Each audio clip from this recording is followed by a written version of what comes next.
নমস্কার বন্ধুরা, কেমন আছেন সবাই? প্রচণ্ড গরম পড়েছে। চলুন সবাই মিলে পান্তা ভাত খাই।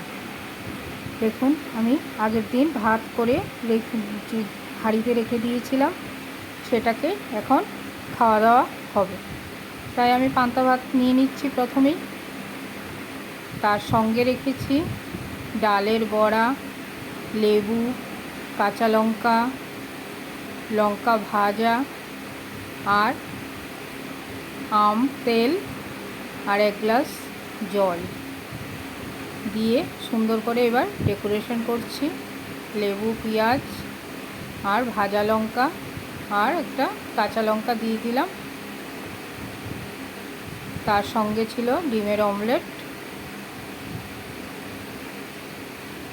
ডালের বড়া। প্রতিদিন বাড়িতে এই গরমে যদি একবেলা অন্তত এই পান্তা ভাতটা খাওয়া যায়, সত্যি আমাদের শরীরের খুব উপকার হবে। যা গরম পড়েছে, এই গরম থেকে রেহাই পেতে গেলে এই পান্তা ভাতটা খেতেই হবে। তার সঙ্গে ছিল ঘরে করা আম তেল। এই আম তেল দিয়ে লেবু দিয়ে মেখে সুন্দর করে খেতে যা দারুণ লাগবে না ভাতটা, আপনারা একবার ট্রাই করে দেখুন বন্ধুরা। ভিডিওটা ভালো লাগলে লাইক শেয়ার করতে একদম ভুলবেন না।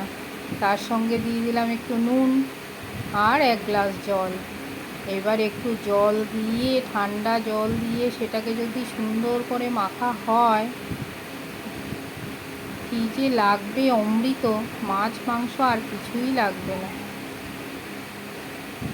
দেখুন, এবার মেখে খেয়ে নেওয়ার পালা। সবাই ভালো থাকবেন। গরমে ভালো করে শরবত খাবেন।